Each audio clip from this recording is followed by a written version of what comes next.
Please subscribe to our YouTube channel and press the bell icon for the latest updates. ਸਾਰਿਆਂ ਨੂੰ ਪਿਆਰ ਭਰੀ ਸਤਿ ਸ਼੍ਰੀ ਅਕਾਲ। ਮੈਂ Mandeep Kaur Sidhu. Welcome to the Mandeep Kaur Sidhu show.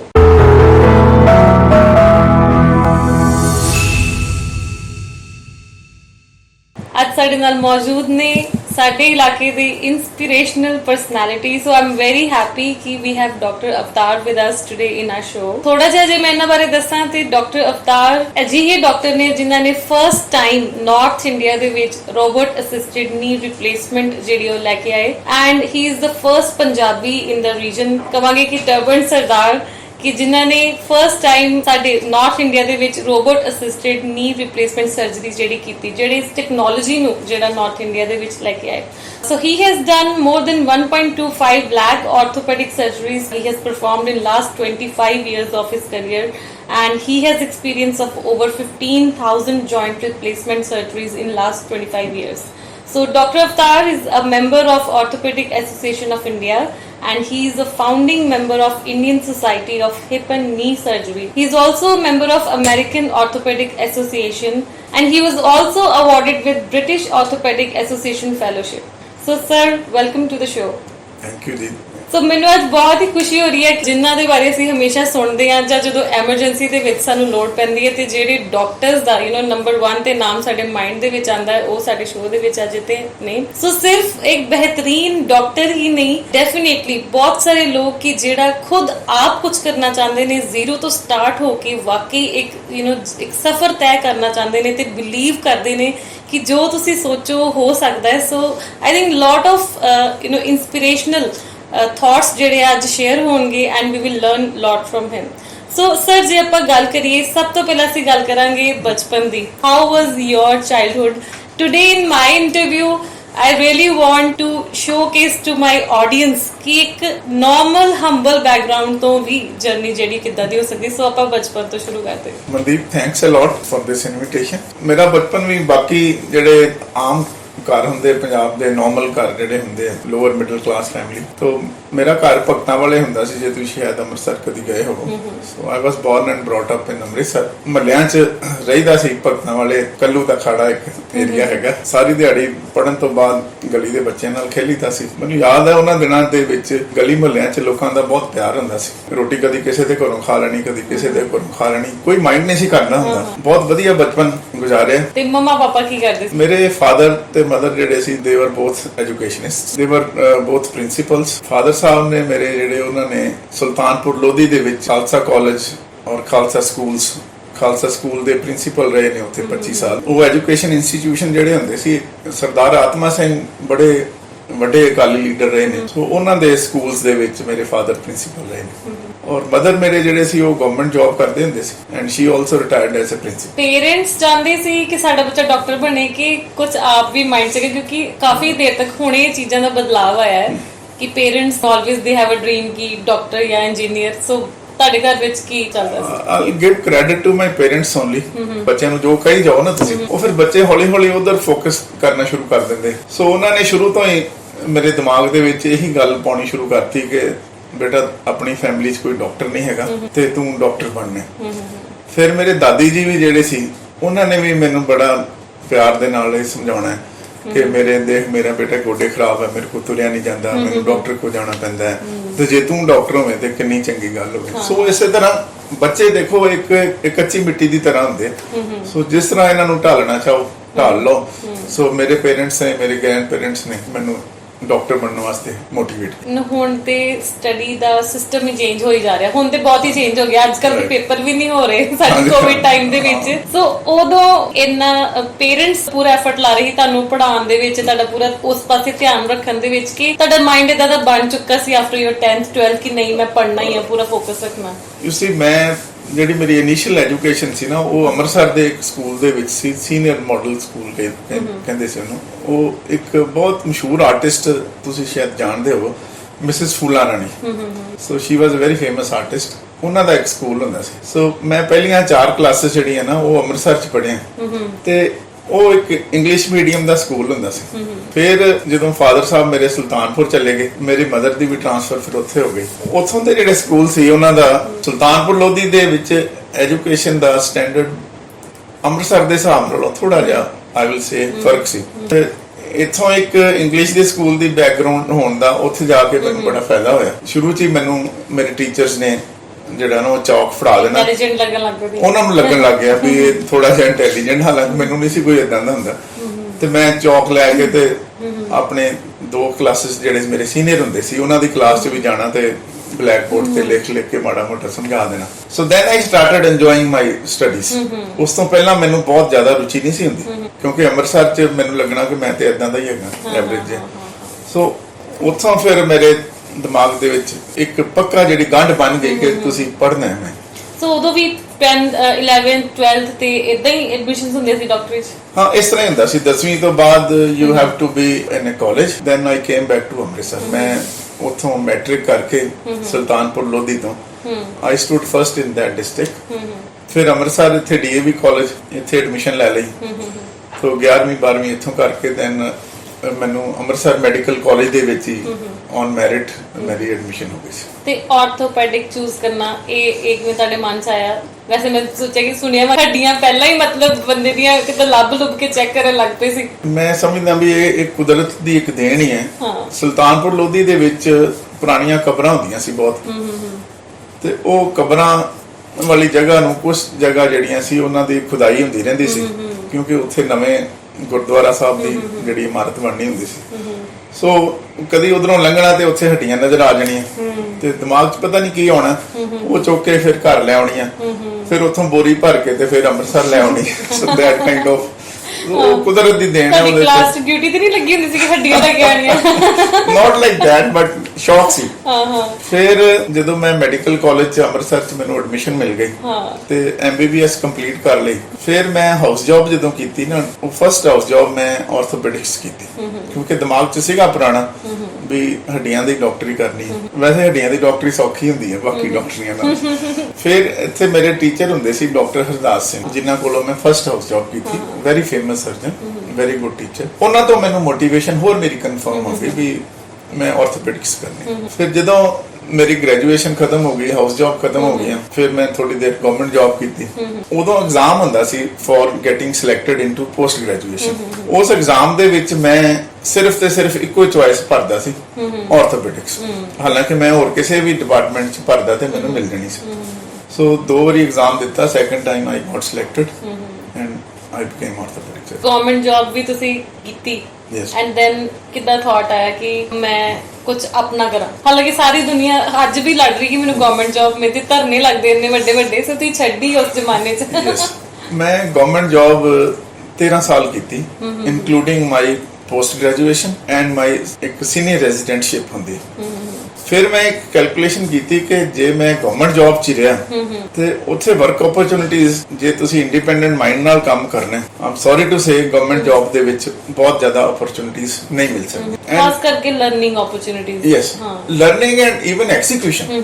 If you are working under someone you will always remain a junior. So ਮੈਂ ਹਿਸਾਬ ਲਾਇਆ ਵੀ ਮੈਂ ਤੇ ਐਜ਼ ਅਸਿਸਟੈਂਟ ਪ੍ਰੋਫੈਸਰ ਹੀ ਰਿਟਾਇਰ ਹੋ ਜਾਣਾ ਜੌਬ ਚੋਂ। ਅਸਿਸਟੈਂਟ ਪ੍ਰੋਫੈਸਰ ਦੀ ਕੋਈ ਬਹੁਤ ਜ਼ਿਆਦਾ ਡਿਪਾਰਟਮੈਂਟ 'ਚ ਪੁੱਛ-ਗਿੱਛ ਨਹੀਂ ਹੁੰਦੀ। So then I suddenly resigned. Wife ਆਪਣੀ ਨੂੰ ਮੈਂ ਗਵਰਨਮੈਂਟ ਜੌਬ ਕਰਨ ਹੀ ਨਹੀਂ ਸੀ, ਮੈਨੂੰ ਪਤਾ ਸੀ ਵੀ ਗਵਰਨਮੈਂਟ ਜੌਬ ਜਿਹੜੀ ਹੈ ਉਹ ਠੀਕ ਹੈ, ਪੈਸੇ ਮਿਲੀ ਜਾਂਦੇ ਆ, ਬਟ ਕੰਮ ਕਰਨ ਦੀ ਮੋਟੀਵੇਸ਼ਨ ਨਹੀਂ ਹੁੰਦੀ। ਮੈਂ 1996 ਦੇ ਵਿੱਚ ਮੈਂ ਗਵਰਨਮੈਂਟ ਜੌਬ ਤੋਂ ਘਰਦਿਆਂ ਨੂੰ ਬਿਨਾਂ ਦੱਸਿਆ, ਉਦੋਂ ਮੇਰੇ ਪੇਰੈਂਟਸ ਵੀ ਰਿਟਾਇਰ ਹੋ ਚੁੱਕੇ ਸੀ ਤੇ ਮੈਂ ਰਿਜ਼ਾਈਨ ਕਰ। ਤੇ ਵਾਈਫ ਜੌਬ ਕਰ ਹੀ ਨਹੀਂ ਰਹੀ ਸੀ? ਨੋ, ਸ਼ੀ ਵਾਸ ਨਾਟ। ਉਸ ਟਾਈਮ ਤੇ ਮੇਰੀ ਵਾਈਫ ਨੇ ਇੱਕ ਕਲੀਨਿਕ ਸ਼ੁਰੂ ਕਰਤਾ ਸੀ ਪੁਤਲੀ ਘਰ ਏਰੀਆ ਦੇ ਵਿੱਚ। It was a small time practice. ਫਿਰ ਗੱਲ ਆਈ ਕਿ ਆਪਣੀ ਜੌਬ ਤੇ ਛੱਡਤੀ ਹੈ ਤੇ ਕਰਨਾ ਕੀ ਹੈ। ਫਿਰ ਉਹਨਾਂ ਦਿਨਾਂ 'ਚ ਇੱਕ ਨਵੀਂ ਟੈਕਨੋਲੋਜੀ ਆਈ ਸੀ, ਇੰਟਰਲੌਕਿੰਗ ਨੇਲਿੰਗ। ਉਹਦੇ ਨਾਲ ਜਿਹੜੇ ਵੱਡੀਆਂ ਹੱਡੀਆਂ ਜਦੋਂ ਟੁੱਟਦੀਆਂ ਨਾ, ਫੋਰ ਐਗਜ਼ਾਮਪਲ ਪੱਟ ਟੁੱਟ ਜਾਏ, ਇਹਦੀ ਸਰਜਰੀ ਇੱਕ ਤਰ੍ਹਾਂ ਨਾਲ ਕਹਿ ਲਓ ਕਿ ਦੂਰਬੀਨ ਨਾਲ ਕਰਨ ਦੀ ਸਰਜਰੀ ਨਵੀਂ ਆਈ ਸੀ ਦੁਨੀਆ ਦੇ ਵਿੱਚ। ਉਹਦੇ ਲਈ ਇੱਕ ਮਸ਼ੀਨ ਜਿਹੜੀ ਸੀ ਨਾ, ਉਹਦੇ ਲਈ ਲੋਨ ਲੈਣਾ ਪੈਂਦਾ ਸੀ ਤਕਰੀਬਨ 7-8 ਲੱਖ ਦਾ ਜਾਂ 6 ਲੱਖ ਦਾ। ਹੁਣ ਇੱਕ ਪਾਸੇ ਜੌਬ ਛੱਡਤੀ ਤੇ ਦੂਜੇ ਪਾਸੇ ਉਹ ਮਸ਼ੀਨ ਲੈਣੀ, ਉਹ ਵੀ ਮੈਂ ਘਰਦਿਆਂ ਨੂੰ ਦੱਸੇ ਬਗੈਰ ਮੈਂ ਲੋਨ ਅਪਲਾਈ ਕੀਤਾ ਤੇ ਮੈਨੂੰ 4.5 ਲੱਖ ਦਾ ਲੋਨ ਮਿਲ ਗਿਆ। ਫਿਰ ਉਹ ਮਸ਼ੀਨ ਲੈ ਲਈ। So that was a game changer for ਮੀ।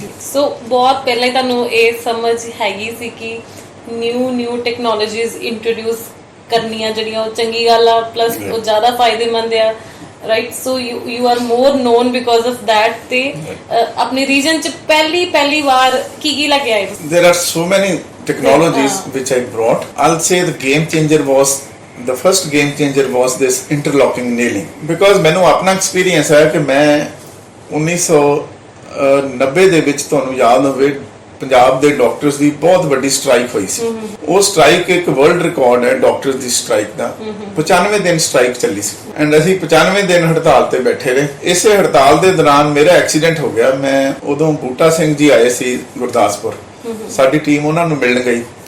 ਵਾਪਸੀ ਤੇ ਸਾਡੀ ਕਾਰ ਦਾ ਐਕਸੀਡੈਂਟ ਹੋ ਗਿਆ। ਉਹਦੇ ਚ ਜਿਹੜੇ ਸਾਡੇ ਡਰਾਈਵ ਕਰ ਰਹੇ ਸੀ ਡਾਕਟਰ ਸੈਣੀ, ਉਹਨਾਂ ਦੀ ਡੈਥ ਹੋ ਗਈ ਤੇ ਮੇਰਾ ਸੱਜਾ ਪੱਟ ਟੁੱਟ ਗਿਆ। ਮੈਨੂੰ ਕਿਸੇ ਤਰ੍ਹਾਂ ਇਹਨਾਂ ਨੇ ਫਿਰ ਉੱਥੇ ਕਰਮ ਸਿੰਘ ਦੀ ਵਾਰਡ, ਜਿਹੜੀ ਸਰਕਾਰੀ ਹਸਪਤਾਲ, ਉੱਥੇ ਪਹੁੰਚਾਇਆ, ਕਿਉਂਕਿ ਉਦੋਂ ਬਹੁਤੇ ਪ੍ਰਾਈਵੇਟ ਸੈਟਅਪ ਨਹੀਂ ਸੀ ਹੁੰਦੇ। ਐਂਡ ਉਦੋਂ ਜਿਹੜਾ ਮੇਰਾ ਆਪਰੇਸ਼ਨ ਹੋਇਆ ਨਾ, ਉਹ ਤਕਰੀਬਨ 1.5 ਫੁੱਟ ਲੰਬਾ ਚੀਰਾ ਮੇਰੇ ਪੱਟ ਤੇ ਦਿੱਤਾ ਗਿਆ ਔਰ ਪਲੇਟ ਪਾਈ ਗਈ। ਔਰ ਉਸ ਆਪਰੇਸ਼ਨ ਤੋਂ ਤਕਰੀਬਨ 5 ਮਹੀਨੇ ਜਾਂ 4 ਮਹੀਨੇ ਬਾਅਦ ਮੈਂ ਭਾਰ ਪਾ ਸਕਿਆ ਦੁਬਾਰਾ। ਮਤਲਬ ਮੈਂ ਦੁਬਾਰਾ 5 ਮਹੀਨੇ ਬਾਅਦ ਆਪਣੇ ਆਪ ਜੋਗਾ ਹੋਇਆ।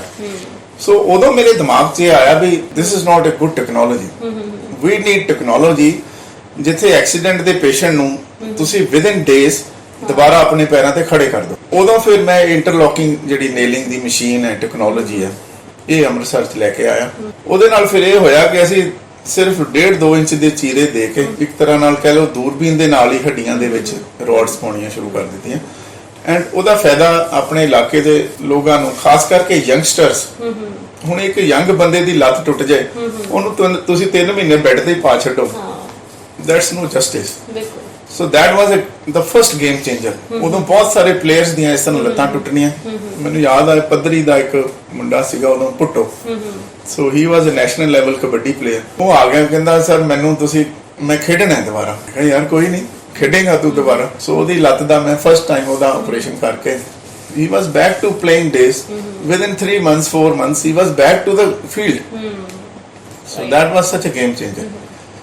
Then after that, the next biggest thing which I could do for my city and for my state was to invite Dr. Ravi Mahajan, who is now presently heading our microvascular surgery. Dr. Ravi Mahajan ਮੇਰੇ class fellow ਨੇ, ਅਸੀਂ ਬਚਪਨ ਤੋਂ ਇਕੱਠੇ ਪੜ੍ਹੇ ਹਾਂ, ਇਕੱਠੇ ਖਾਦੇ ਪੀਤੇ। ਉਹ ਉਦੋਂ ਰੋਹਤਕ ਮੈਡੀਕਲ ਕਾਲਜ ਦੇ ਵਿੱਚ he was head of plastic surgery department, ਤੇ ਉਹ ਉੱਥੇ ਕੱਟੇ ਹੋਏ ਅੰਗਾਂ ਦੇ ਆਪਰੇਸ਼ਨ ਕਰਦੇ ਸੀ। ਆਪਣੇ ਇਸ ਏਰੀਆ 'ਚ ਜੇ ਤੁਹਾਨੂੰ ਯਾਦ ਹੋਵੇ, ਕੱਟੇ ਅੰਗ ਜਿਹੜੇ ਸੀ ਨਾ, ਉਹ ਨਹੀਂ ਸੀ ਜੋੜੇ ਜਾਂਦੇ, ਸਾਰਿਆਂ ਨੂੰ ਕਹੀਦਾ ਸੀ ਬਈ ਲੁਧਿਆਣੇ ਲੈ ਜਾਓ। ਇਸੇ ਤਰ੍ਹਾਂ ਦਾ ਇੱਕ ਇਨਸੀਡੈਂਸ ਹੋਇਆ। ਮੇਰੇ ਇੱਕ ਜੂਨੀਅਰ ਕਲੀਗ ਸੀਗੇ, ਟੈਰਰਿਜ਼ਮ ਦੇ ਦਿਨ ਸੀ, ਉਹਨਾਂ ਦੇ ਫਾਦਰ ਬੈਂਕ 'ਚ ਸੀਗੇ। ਉਹ ਮੁੰਡੇ ਆਏ ਕੋਈ, ਤੇ ਫਾਦਰ ਸਾਹਿਬ ਨੇ ਉਹਨਾਂ ਦੇ ਨੇ ਬਾਂਹ ਬਾਹਰ ਕੱਢੀ, ਉਹਨਾਂ ਦੇ ਹੱਥ 'ਚੋਂ ਪੈਸੇ ਵੀ ਖੋਲੇ ਤੇ ਬਾਂਹ ਵੀ ਕੱਟਤੀ।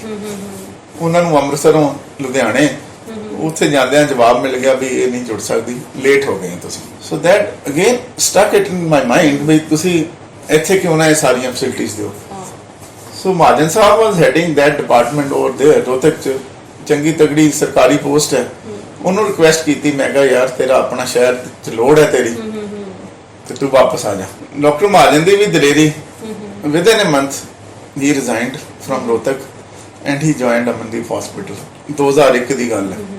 So that was the second game changer. ਕੱਟੇ ਅੰਗ ਜੋੜ ਜਾਂਦੇ ਬੜੇ, ਤੇ ਇਹਦੇ ਲਈ ਜਦੋਂ ਦਿਮਾਗ 'ਚ ਕੋਈ ਸੋਚਦਾ ਨਾ, ਤੇ ਸਭ ਤੋਂ ਪਹਿਲਾਂ ਅਮਨਦੀਪ ਹਸਪੀਟਲ ਹੀ ਆਉਂਦਾ ਦਿਮਾਗ ਦੇ ਵਿੱਚ। ਮਤਲਬ ਡਾਕਟਰ ਰਵੀ ਮਹਾਜਨ ਤੋਂ ਬਾਅਦ ਕੀ ਆਪਾਂ then we started growing together. ਮੇਰੇ ਦਿਮਾਗ 'ਚ ਜਿਹੜੀ ਸਭ ਤੋਂ ਮੇਨ ਗੱਲ ਸੀ ਨਾ ਅੰਮ੍ਰਿਤਸਰ ਬਾਰੇ, ਅੰਮ੍ਰਿਤਸਰ ਦੇਖੋ ਹਿਸਟੋਰੀਕਲੀ ਆਰਥੋਪੈਡਿਕਸ ਦਾ ਮੱਕਾ ਇਹਨੂੰ ਕਿਹਾ ਜਾਂਦਾ ਹੈ। ਡਾਕਟਰ ਕਰਮ ਸਿੰਘ ਗਰੇਵਾਲ ਦੇ ਵੇਲੇ ਤੋਂ ਸਾਰੀ ਦੁਨੀਆ ਤੋਂ ਹੱਡੀਆਂ ਦੇ ਮਰੀਜ਼ ਅੰਮ੍ਰਿਤਸਰ ਆਉਂਦੇ ਹੁੰਦੇ ਸੀ, ਤੇ ਡਾਕਟਰ ਸਾਹਿਬ ਦੇ ਮਰੀਜ਼ ਜਿਹੜੇ ਸੀ ਨਾ, ਉਹ ਸਾਰੇ ਸ਼ਹਿਰ ਦੇ ਹੋਟਲਾਂ 'ਚ ਦਾਖਲ ਹੁੰਦੇ ਸੀ। ਇੰਨੇ ਮਰੀਜ਼ ਬਾਹਰੋਂ ਆਉਂਦੇ ਸੀ, ਸ਼੍ਰੀਨਗਰ ਤੋਂ, ਗੰਗਾ ਨਗਰ ਤੋਂ, ਯੂਰਪ ਤੋਂ। ਤੇ ਉਹਨਾਂ ਦੀ ਡੈਥ ਤੋਂ ਬਾਅਦ ਫਿਰ ਆਲਦੋ ਹੋਰ ਕਾਫੀ ਵੱਡੇ ਨਾਮ ਹੈਗੇ ਸੀ ਆਰਥੋਪੈਡਿਕਸ, ਤੇ ਮੈਨੂੰ ਇਹ ਸੀਗਾ ਕਿ ਮੈਂ ਅੰਮ੍ਰਿਤਸਰ ਦਾ ਨਾਮ ਜਿਹੜਾ ਇਸੇ ਤਰ੍ਹਾਂ ਰੋਸ਼ਨ ਕਰਨਾ ਆਪਣੇ ਕੰਟਰੀ 'ਚ ਤੇ ਬਾਹਰ। ਸੋ ਉਹਦੇ ਲਈ ਤੁਹਾਨੂੰ ਇੱਕ ਬਹੁਤ ਵੱਡੀ ਟੀਮ ਚਾਹੀਦੀ ਹੁੰਦੀ, ਤੁਸੀਂ ਇਕੱਲੇ ਕੁਝ ਨਹੀਂ ਕਰ ਸਕਦੇ। ਸੋ ਡਾਕਟਰ ਰਵੀ ਮਹਾਜਨ ਆ ਗਏ, ਉਹਨਾਂ ਨੇ ਪਲਾਸਟਿਕ ਸਰਜਰੀ ਔਰ ਮਾਈਕਰੋਵੈਸਕੂਲਰ ਸਰਜਰੀ ਦੀ ਟੀਮ ਜਿਹੜੀ ਹੈ, ਉਹ ਅੱਜ ਸਾਡੇ ਕੰਟਰੀ ਦੀ ਆਲਮੋਸਟ ਜੇ ਕਹਿ ਲਓ ਟੌਪ ਦੀਆਂ 5 ਟੀਮਾਂ ਨੇ, ਤੇ ਉਹਦੇ ਚੋਂ ਸੈਕੰਡ ਨੰਬਰ ਤੇ ਹੋਣੇ। ਇਸੇ ਤਰ੍ਹਾਂ ਆਰਥੋਪੈਡਿਕਸ ਦਾ ਡਿਪਾਰਟਮੈਂਟ ਮੈਂ ਐਕਸਪੈਂਡ ਕੀਤਾ ਔਰ ਅੱਜ ਮੇਰੇ ਆਰਥੋਪੈਡਿਕ ਸਰਜਰੀ ਦੀ ਟੀਮ ਦੇ ਵਿੱਚ ਤਕਰੀਬਨ 13-14 ਆਰਥੋਪੈਡਿਕ ਸਰਜਨ ਹੋਣੇ ਔਰ ਅਸੀਂ ਆਪਣੇ ਹਸਪੀਟਲ ਦੇ ਵਿੱਚ now it's a teaching institute it's not a hospital anymore it's a hospital with teaching facilities ਅਸੀਂ ਗਵਰਨਮੈਂਟ ਆਫ ਇੰਡੀਆ ਵੱਲੋਂ ਪੋਸਟ ਗ੍ਰੈਜੂਏਸ਼ਨ ਡਿਗਰੀਜ਼ ਜਿਹੜੀਆਂ ਨੇ ਉਹ ਆਪਣੇ ਹਸਪੀਟਲ ਦੇ ਵਿੱਚ 3 ਸਾਲ ਦੀ ਟ੍ਰੇਨਿੰਗ ਕਰਵਾ ਕੇ ਫਿਰ ਉਹਨਾਂ ਦਾ ਐਗਜ਼ਾਮ ਹੁੰਦਾ ਐਂਡ ਫਿਰ ਉਹ ਪੋਸਟ ਗ੍ਰੈਜੂਏਸ਼ਨ ਡਿਗਰੀ ਉਹਨਾਂ ਨੂੰ ਦਿੱਤੀ ਜਾਂਦੀ ਹੈ ਸੋ ਇਹਨਾਂ ਚੀਜ਼ਾਂ ਦਾ ਸਿੱਟਾ ਇਹ ਹੋਇਆ ਕਿ ਅੰਮ੍ਰਿਤਸਰ ਦਾ ਜਿਹੜਾ ਝੰਡਾ ਕਹਿ ਲਓ ਇੱਕ ਤਰ੍ਹਾਂ ਦਾ ਉਹ ਅੱਜ ਸਾਡੇ ਨੈਸ਼ਨਲ ਲੈਵਲ ਦੇ ਉੱਤੇ ਝੂਲਦਾ ਬਿਲਕੁਲ ਬਿਲਕੁਲ ਝੂਲਦਾ ਹੈ ਤੇ ਮੈਂ ਵੀ ਸ਼ੇਅਰ ਕਰਨਾ ਚਾਹਨੀ ਲੇਟੈਸਟ ਮੇਰੇ ਬ੍ਰਦਰ ਦੀ ਵੀ ਨੀ ਇੰਜਰੀ ਹੋ ਗਈ ਸੀ ਵੀ stayed like we were there for 2-3 days there ਤੇ ਸਰ ਨੂੰ ਤਾਂ ਨਹੀਂ ਉਦੋਂ ਮੈਂ ਮਿਲੀ ਬਟ ਟਰਸਟ ਹੀ ਇੰਨਾ ਹੈ ਕਿ ਉਥੋਂ ਜਿਹੜੀ ਮੈਂ ਨੀ ਸਰਜਰੀ ਜਿਹੜੀ ਆਪਣੇ ਬ੍ਰਦਰ ਦੀ ਕਰਵਾਈ ਆਪਾਂ ਟੈਕਨੋਲੋਜੀਜ਼ ਦੀ ਗੱਲ ਕਰ ਰਹੇ ਸੀ ਟੈਕਨੀਕਸ ਦੀ ਜਾਂ ਤੁਸੀਂ ਗੁੱਡ ਪੀਪਲ ਇੰਟਰੋਡਿਊਸ ਕੀਤੇ ਹਸਪੀਟਲ ਚ ਨੂੰ ਐਕਸਪੈਂਡ ਕਰਨ ਦੀ ਕੋਸ਼ਿਸ਼ ਕੀਤੀ ਜੇ ਆਪਾਂ ਅੱਜ ਦੀ ਗੱਲ ਕਰੀਏ ਲੇਟੈਸਟ ਹਸਪੀਟਲ ਚ ਬਿਲਕੁਲ ਨਿਊ ਕਿਹੜੀ ਚੀਜ਼ ਇੰਟਰੋਡਿਊਸ ਹੋਈ ਜਿਹੜੀ ਆਰਥੋਪੈਡਿਕਸ ਦੇ ਵਿੱਚ ਲੇਟੈਸਟ ਚੀਜ਼ ਇੰਟਰੋਡਿਊਸ ਹੋਈ ਆ ਉਹ ਰੋਬੋਟਿਕ ਨੀ ਰਿਪਲੇਸਮੈਂਟ ਹੈ ਨੀ ਜਿਹੜੇ ਟ੍ਰਾਂਸਪਲਾਂਟ ਨੇ ਜਾਂ ਗੋਡਿਆਂ ਦੇ ਬਦਲਣ ਦੀ ਸਰਜਰੀ ਜਿਹੜੀ ਹੈ ਉਹ ਪਹਿਲਾਂ ਮੈਨੂਅਲ ਟੈਕਨੋਲੋਜੀ ਨਾਲ ਕੀਤੀ ਜਾਂਦੀ ਸੀ ਮੈਨੂਅਲ ਟੈਕਨੋਲੋਜੀ ਦਾ ਮਤਲਬ ਹੁੰਦਾ ਕਿ ਅੰਦਾਜ਼ੇ ਨਾਲ ਕੀਤੀ ਜਾਂਦੀ ਸੀ ਜਿਸ ਤਰ੍ਹਾਂ ਹੁਣ ਤੁਸੀਂ ਇੱਕ ਲੈਜਰ ਲਿਖਣਾ ਉਹ ਲਿਖੀ ਜਾਓਗੇ ਵਿੰਗਾ ਟੇਡਾ ਤੇ ਲਿਖਿਆ ਤੇ ਜਾਊਗਾ ਹੀ ਬਟ ਜੇ ਤੁਸੀਂ ਕੰਪਿਊਟਰਾਈਜ਼ ਕਰੋਗੇ ਤਾਂ ਉਹ ਕਿੰਨੀ ਐਕੂਰੇਸੀ ਸੋ ਜਿਹੜੀ ਪੁਰਾਣੀ ਟੈਕਨੋਲੋਜੀ ਨਾਲ ਜਦੋਂ ਗੋਡੇ ਚੇਂਜ ਕਰੀਦੇ ਸੀ ਨਾ ਤੇ ਫਿਰ ਜੇ ਕੋਈ ਖਰਾਬੀ ਆ ਜਾਣੀ ਤੇ ਫਿਰ ਰਾਤ ਨੂੰ ਨੀਂਦ ਨਾ ਆਉਣੀ ਵੀ ਇਹ ਮਰੀਜ਼ ਦੀ ਲਾਈਫ ਖਰਾਬ ਹੋ ਜਾਊਗੀ so accuracy was up to the tune of say 80% or 85% but now with robotic technology accuracy is up to the tune of 100% ਅਸੀਂ ਮਰੀਜ਼ ਨੂੰ ਆਪਰੇਟ ਕਰਕੇ ਫਿਰ ਸਾਨੂੰ ਚਿੰਤਾ ਨਹੀਂ ਰਹਿੰਦੀ ਵੀ ਇਹਦਾ ਗੋਡਾ ਕਦੀ ਖਰਾਬ ਹੋਣਾ that knee can last lifelong ਸੋ ਇੰਨੀ ਵਧੀਆ ਟੈਕਨੋਲੋਜੀ ਹੈ robotic knee replacement ਰਾਈਟ ਮੈਂ ਵੀ ਆਪਣੇ ਆਡੀਅנס ਨਾਲ ਸ਼ੇਅਰ ਕਰਨਾ ਚਾਹੁੰਦੀ ਕਿ ਜਦੋਂ ਕੋਈ ਇੰਨਾ ਲੰਬਾ ਸਫ਼ਰ ਤੈਅ ਕਰ ਦਿੰਦਾ ਨਾ ਤੇ ਸਾਰਿਆਂ ਨੂੰ ਸੌਖਾ ਲੱਗਣ ਲੱਗ ਪੈਂਦਾ but it is always very very very very tough so ਆਪਾਂ ਸਰਦੀਆਂ ਗੱਲਾਂ ਸੁਣ ਕੇ ਹੀ ਕਿ ਕਿੱਥੋਂ ਸ਼ੁਰੂ ਹੋਏ ਕਿੱਦਾਂ ਕਿੰਨੀਆਂ ਚੀਜ਼ਾਂ ਕੀਤੀਆਂ ਬਟ ਹੋਰ ਵੀ ਬੜੇ ਡਾਊਨ ਪੁਆਇੰਟਸ ਵੀ ਹੋਣਗੇ ਲਾਈਫ ਦੇ ਵਿੱਚ ਕਦੀ ਸੋਚਿਆ ਤੁਸੀਂ ਕਿ ਤੁਹਾਨੂੰ ਲੱਗੇ ਕਿ ਨਹੀਂ ਇੰਨਾ ਲੰਬਾ ਚੌੜਾ ਕੀ ਇਕੱਠਾ ਕਰਤਾ ਵਾ ਮਤਲਬ ਕੋਈ ਔਖਾ ਸਟੈਪ ਲੈ ਲਿਆ ਇਫ ਯੂ ਥਿੰਕ ਪ੍ਰੋਫੈਸ਼ਨਲੀ ਹਾਂ ਮੈਨੂੰ ਕਦੀ ਇਦਾਂ ਨਹੀਂ ਲੱਗਿਆ ਕਿ ਮੈਂ ਗਲਤ ਸਟੈਪ ਲੈ ਲਿਆ ਬਿਕੋਜ਼ ਮੈਂ ਤੇ ਸ਼ੁਰੂ ਤੋਂ ਹੀ ਜਦੋਂ ਮੈਂ ਆਪਣੀ ਪੋਸਟ ਗ੍ਰੈਜੂਏਸ਼ਨ ਕਰ ਲਈ ਤੁਹਾਨੂੰ ਯਾਦ ਹੋਣਾ ਇੱਥੇ ਟੈਰਰਿਜ਼ਮ ਦੇ ਡੇਜ਼ ਹੁੰਦੇ ਸੀ that was the darkest period of our country ਉਦੋਂ ਮੈਨੂੰ ਮੇਰੇ ਸਾਰੇ ਰਿਸ਼ਤੇਦਾਰਾਂ ਨੇ ਕਹਿਣਾ ਵੀ ਤੂੰ ਬਾਹਰ ਆ ਜਾ I had all the options ਮੈਂ ਜਾ ਸਕਦਾ ਸੀ ਆਰਾਮ ਨਾਲ ਤੇ ਨਾਲ ਫਿਰ ਮੈਨੂੰ ਡਰਾਉਣਾ ਵੀ ਤੇਰੇ ਸ਼ਹਿਰ 'ਚ ਬੜੇ ਵੱਡੇ ਆਰਥੋਪੈਡਿਕ ਸਰਜਨ ਨੇ ਤੂੰ ਇੱਥੇ ਕੀ ਕਰਨਾ ਜੇ ਮੈਨੂੰ ਉਦੋਂ ਡਰ ਨਹੀਂ ਲੱਗਿਆ ਮੈਂ ਸੌਂ ਖਾਦੀ ਵੀ ਮੈਂ ਇੱਥੇ ਜੰਮਿਆ ਇੱਥੇ ਹੀ ਮਰਨਾ ਇੱਥੇ ਹੀ ਰਹਿਣਾ ਪ੍ਰੈਕਟਿਸ ਵੀ ਇੱਥੇ ਹੀ ਕਰਨੀ ਹੈ ਨਾਮ ਦੁਨੀਆ 'ਚ ਬਣਨਾ ਚਾਹੀਦਾ ਔਰ ਰੱਬ ਨੇ ਬਣਾਉਣਾ ਹੁੰਦਾ ਨਾਮ ਤਾਂ ਦੇਖੋ we have to work hard ਨਾਮ ਰੱਬ ਦੀ ਮਰਜ਼ੀ ਆ ਕਿਹਨੂੰ ਦੇਣਾ ਤੇ ਕਿਹਨੂੰ ਨਹੀਂ ਦੇਣਾ ਆਮ ਲੱਕੀ ਕਿ ਨਾਮ ਮੈਨੂੰ ਰੱਬ ਨੇ ਦਿੱਤਾ ਤੇ ਸਭ ਕੁਝ ਦਿੱਤਾ ਸੋ ਡਾਰਕ ਸਾਈਡ ਪ੍ਰੈਕਟਿਸ ਵੱਲੋਂ ਕਦੀ ਨਹੀਂ ਆਈ ਤੇ ਨਾ ਹੀ ਕਦੀ ਆਊਗੀ I'm sure about that 1.25 surgeries ਤੁਸੀਂ ਕੀਤੀਆਂ ਇਟਸ ਟੂ ਮੈਨੀ ਮਤਲਬ ਕੋਈ ਤੁਹਾਨੂੰ ਲੱਖਾਂ ਦੇ ਵਿੱਚੋਂ ਕੁਝ ਕੋਈ ਪਾਰਟਿਕੂਲਰ ਪੁਆਇੰਟ ਯਾਦ ਆ ਦੇਖੋ there are so many of these examples ਤੇ ਉਹ 1.25 ਲੱਖ ਸਰਜਰੀਜ਼ ਜੇ ਮੈਂ ਕੀਤੀਆਂ ਨੇ ਤੇ ਉਹ ਮੈਂ ਇਕੱਲੇ ਨੇ ਨਹੀਂ ਕੀਤੀਆਂ ਉਹ ਮੇਰੀ ਬਹੁਤ ਵੱਡੀ ਟੀਮ ਹੈ ਬੜੇ ਡਾਕਟਰਸ ਉਹਦਾ ਪਾਰਟ ਨੇ ਤੁਸੀਂ ਕਈਆਂ ਨੂੰ ਹਨਾ ਕੋਈ ਬਹੁਤ ਡਰ ਰਿਹਾ ਹੋਏਗਾ ਜਾਂ ਬਹੁਤ ਛੋਟੀ ਏਜ ਦਾ ਹੋਏਗਾ ਜਾਂ ਬਹੁਤ 올ਡ ਹੋਏਗਾ ਇਦਾਂ ਦਾ ਕੋਈ ਇਨਸੀਡੈਂਟ ਇਸ ਤਰ੍ਹਾਂ ਦੇ ਖੈਰ ਕਾਫੀ ਸਾਰੇ ਇਨਸੀਡੈਂਟਸ ਹੈਗੇ ਤੇ ਉਹਨਾਂ ਚੋਂ ਮੈਨੂੰ ਸ਼ੁਰੂ ਚ ਯਾਦ ਹੈ ਕਿ ਇੱਕ ਬੜਾ ਡਾਊਨ ਟ੍ਰੋਡਨ ਫੈਮਿਲੀ ਤੋਂ ਆਇਆ ਸੀ ਬੰਦਾ ਤੇ ਉਹਦੀ ਸਪਾਈਨ ਟੁੱਟ ਗਈ ਸੀ ਤੇ ਲੱਤਾਂ ਖਲੋ ਗਈਆਂ ਸੀ ਉਦੋਂ ਮੈਂ ਸਪਾਈਨ ਸਰਜਰੀ ਵੀ ਆਪੇ ਕਰਦਾ ਹੁੰਦਾ ਸੀ ਫਿਰ ਮੈਂ ਉਹ ਵਿਚਾਰਾ ਰੋਂਦਾ ਰਹਿਣਾ ਉਹਨੂੰ ਫਿਰ ਮੈਂ ਬੜਾ ਹੌਸਲਾ ਦੇਣਾ ਉਹਦੀ ਸਰਜਰੀ ਕੀਤੀ ਫਿਰ ਉਹਦੇ ਘਰ 'ਚ ਖਾਣ ਪੀਣ ਲਈ ਕੁਝ ਨਹੀਂ ਸੀ ਹੈਗਾ ਫਿਰ ਮੈਂ ਉਹਨੂੰ ਉਹਦੇ ਪਿੰਡ 'ਚ ਦੁਕਾਨ ਖਿਲਾ ਕੇ ਦਿੱਤੀ ਉਦੋਂ ਦੁਕਾਨ ਖੋਲਣੀ ਔਖੀ ਨਹੀਂ ਸੀ ਹੁੰਦੀ 10-15 ਹਜ਼ਾਰ ਉਹਨੂੰ ਦਿੱਤਾ ਤੇ ਉਹ ਬੰਦਾ ਅੱਜ ਵੀ ਆ ਕੇ ਮੈਨੂੰ 30 ਸਾਲਾਂ ਬਾਅਦ ਵੀ ਮਿਲਦਾ ਸੋ ਉਦੋਂ ਮਨ ਨੂੰ ਖੁਸ਼ੀ ਹੁੰਦੀ ਹੈ ਵੀ ਕੁਝ ਪੱਕੇ ਦੋਸਤ ਬਣ ਗਏ ਜਰਨੀ ਦੇ ਵਿੱਚ ਇੱਕ ਹੋਰ ਬੱਚਾ ਮੈਨੂੰ ਯਾਦ ਹੈ ਰਜੇਸ਼ ਤੁਸੀਂ ਉਹਦੀ ਸਾਈਟ ਖੋਲੋਗੇ ਨਾ ਯੂ ਵਿਲ ਬੀ ਸ਼ੌਕਡ ਕਿ ਉਹਦੇ ਅੱਜ ਕਿੰਨੇ ਮਿਲੀਅਨ ਫਾਲੋਅਰ ਹੈ ਉਹ ਇੱਕ ਟ੍ਰੇਨ ਐਕਸੀਡੈਂਟ ਦੇ ਵਿੱਚ ਉਹਦੀਆਂ ਦੋਵੇਂ ਲੱਤਾਂ ਕੱਟੀਆਂ ਗਈਆਂ। ਇਹ 6-7 ਸਾਲਾਂ ਦੀ ਗੱਲ ਹੈ, ਅੰਮ੍ਰਿਤਸਰ। ਤੇ ਜਦੋਂ ਉਹਨੂੰ ਚੁੱਕ ਕੇ ਐਮਰਜੈਂਸੀ 'ਚ ਲਿਆਏ ਨਾ, ਤੇ ਮੈਂ ਉਹਨੂੰ ਵਿਜ਼ਿਟ ਕੀਤਾ ਆਈਸੀਯੂ ਦੇ ਵਿੱਚ, ਤੇ ਉਹ ਉੱਚੀ ਉੱਚੀ ਰੋਈ ਜਾਵੇ ਵੀ ਮੈਨੂੰ ਮਾਰ ਦਿਓ। ਮੈਂ ਉਹਨੂੰ ਸੁਣਦਾ ਰਿਹਾ 2-4 ਮਿੰਟ, ਤੇ ਫਿਰ ਮੈਂ ਉਹਨੂੰ ਚੰਗੀ ਤਰ੍ਹਾਂ ਠੇਠ ਪੰਜਾਬੀ 'ਚ ਸਮਝਾਇਆ ਵੀ ਤੇਰੀ ਜਿਹੜੀ ਜਾਨ ਹੈ ਨਾ, ਉਹ ਤੇਰੀਆਂ ਲੱਤਾਂ 'ਚ ਨਹੀਂ ਹੈ, ਤੇਰੀ ਜਾਨ ਇੱਥੇ ਹੈ, ਤੇਰੇ ਦਿਮਾਗ 'ਚ। ਤੇ ਬੰਦਾ ਬਣ, ਤੂੰ ਠੀਕ ਹੋ ਕੇ ਤੁਰ ਪੈਣਾ। ਸੋ ਆਈ ਪ੍ਰੋਮਿਸਡ ਹਿਮ ਵੀ ਤੈਨੂੰ ਤਰਾਵਾਂਗੇ। ਤਾਂ ਰੱਬ ਦੀ ਕਿਰਪਾ ਹੋਈ, ਉਹ ਬਚ ਗਈ ਉਹਦੀ ਜਾਨ। ਫਿਰ ਉਹਨੂੰ ਮੈਂ ਆਰਟੀਫੀਸ਼ੀਅਲ ਲੈਗਸ, ਇੱਕ ਬਾਹਰ ਦੀ ਕੰਪਨੀ ਹੈਗੀ ਹੈ, ਉਹਦੇ ਕੋਲ ਉਹਨੂੰ ਭੇਜਿਆ, ਉਹਦੀਆਂ ਲੈਗਸ ਲਵਾਈਆਂ। ਫਿਰ ਮੈਂ ਉਹਦੀਆਂ ਲੈਗਸ ਸਪਾਂਸਰ ਕਰਵਾਈਆਂ, 6-7 ਲੱਖ ਦੀਆਂ ਲੈਗਸ ਆਉਂਦੀਆਂ। ਉਹ ਬੱਚੇ 'ਚ ਇੰਨੀ ਚੇਂਜ ਆਈ। He belongs to a very poor family.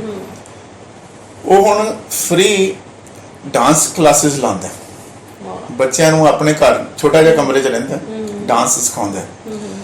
ਖੁਦ ਉਹ ਸਟਾਰ ਟੀਵੀ ਦੇ ਉੱਤੇ ਡਾਂਸ ਪਰਫਾਰਮੈਂਸਿਸ ਦਿੰਦਾ, ਮੋਟੀਵੇਸ਼ਨਲ ਲੈਕਚਰ ਦਿੰਦਾ। ਵਾਹ। ਸੋ these kind of incidents। ਸੋ ਇਹ ਕਿ ਲਾਈਫ ਚੇਂਜ ਦੀ ਅਸੀਂ ਗੱਲ ਕਰ ਰਹੇ ਹਾਂ, ਅਸੀਂ ਮੈਡੀਕਲੀ ਜਾਂ ਜਦੋਂ ਸਾਡੇ ਕੋਲ ਪੇਸ਼ੈਂਟ ਆਉਂਦੇ ਆ, ਉਹਨਾਂ ਦਾ ਕੋਈ ਐਕਸੀਡੈਂਟ ਹੋ ਗਿਆ, ਤੇ ਅਸੀਂ ਬਹੁਤ ਸਾਰੀਆਂ ਲੱਖਾਂ ਲਾਈਫ ਚੇਂਜ ਕੀਤੀਆਂ। ਪਰ ਜਦੋਂ ਅਸੀਂ ਇੱਕ ਆਰਗੇਨਾਈਜੇਸ਼ਨ ਬਣਾ ਲੈਂਦੇ ਆ, ਖਾਸ ਕਰਕੇ ਆਪਣੇ ਵਰਗੇ ਏਰੀਆ ਦੇ ਵਿੱਚ, ਰਾਈਟ, ਸੋ ਬਹੁਤ ਸਾਰੀਆਂ ਲਾਈਫ ਜਿਹੜੀਆਂ ਐਜ਼ ਅ EMPLOYEE ਦੀਆਂ ਵੀ ਚੇਂਜ ਹੁੰਦੀਆਂ, ਰਾਈਟ। ਸੋ ਕਈਆਂ ਨੂੰ ਤੁਸੀਂ ਓਪਰਚੁਨਿਟੀ ਦਿੱਤੀ ਹੋਣੀ ਆ, ਕਈਆਂ ਨੂੰ ਟ੍ਰੇਨ ਕੀਤਾ ਹੋਣਾ ਹੈ, ਇਅਰਸ ਤੋਂ ਕੰਮ ਕਰ ਰਹੇ ਹੋਣਗੇ। ਸੋ ਉਹ ਐਕਸਪੀਰੀਅੰਸ ਸ਼ੇਅਰ ਕਰੋ। Very interesting question actually. ਤੁਸੀਂ ਜਦੋਂ ਅਸੀਂ ਕੰਮ ਕਰਨਾ ਸ਼ੁਰੂ ਕਰੀਦਾ, ਤੇ ਇਨੀਸ਼ੀਅਲੀ ਮੈਨੂੰ ਯਾਦ ਹੈ ਜਦੋਂ ਸ਼ੁਰੂ ਵਾਲੇ ਦਿਨ ਸੀ, ਬਹੁਤੇ EMPLOYEE ਨਹੀਂ ਸੀ ਹੁੰਦੇ, 5-6 EMPLOYEE ਹੁੰਦੇ ਸੀ। ਤੇ ਉਹਨਾਂ ਚੋਂ ਜਿਹੜੇ ਉਹ ਸ਼ੁਰੂ ਵਾਲੇ EMPLOYEE ਹੈ, ਉਹ ਹੁਣ ਤੱਕ ਸਾਡੇ ਫੈਮਿਲੀ ਮੈਂਬਰ। ਦੋ ਕੁ ਦਾ ਮੈਂ ਤੁਹਾਨੂੰ ਐਕਸਪੀਰੀਅੰਸ ਦੱਸ ਦਿੰਦਾ। ਤੇ ਇੱਕ ਮੇਰੇ ਕੋਲ ਭਈਆ ਆਇਆ ਸੀ ਬਿਹਾਰ ਤੋਂ, ਤੇ ਉਹਨੇ ਮੇਰੇ ਖਿਆਲ BA ਪਾਸ ਕੀਤੀ ਹੋਈ ਸੀ, ਪੜ੍ਹਿਆ ਸੀ, ਬਟ ਨਾਨ ਮੈਡੀਕਲ। ਤੇ ਉਹ ਮੇਰੇ ਨਾਲ ਲੱਗ ਗਿਆ, ਤੇ ਹੁਣ ਮੇਰਾ ਉਹ ਨੰਬਰ 1 ਥੀਏਟਰ ਅਸਿਸਟੈਂਟ ਹੈ। ਮਤਲਬ 30 ਸਾਲ ਤੋਂ ਮੇਰਾ ਥੀਏਟਰ ਅਸਿਸਟੈਂਟ ਨੰਬਰ 1 ਹੈ। ਮੇਰੇ ਅਸਿਸਟੈਂਟ ਡਾਕਟਰਸ ਨੂੰ ਵੀ ਉਹ ਸਿਖਾਉਂਦਾ। ਸੋ they are like family members. ਹੁਣ ਇਸ ਵੇਲੇ ਸਾਡੀ ਇੰਸਟੀਟਿਊਸ਼ਨ 'ਚ 3 ਜਗ੍ਹਾ ਤੇ ਹਸਪੀਟਲ ਨੇ, ਆਲਮੋਸਟ 2000 ਫੈਮਿਲੀਜ਼ ਜਿਹੜੀਆਂ ਜੁੜੀਆਂ ਹੋਈਆਂ।